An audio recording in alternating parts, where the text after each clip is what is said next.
thing's been bothering Rocky, eh? He's gone now, though, but he'll probably come back and bother us some more.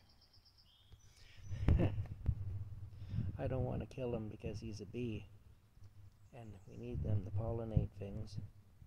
But I don't want him stinging us either. Yeah. So I don't know what we're going to do. Me and Rocky are hanging out outside. I don't let him run around anymore out here because he tries to go into the forest where he can be killed. So this is how we're doing things for now. I'm building him a bigger enclosure that he can have a little more room in. But until it's finished, this is how we're doing things. I'm just taking a break from my work right now doing that. Yeah. Looks like the bee's gone anyway, so that was a little excitement.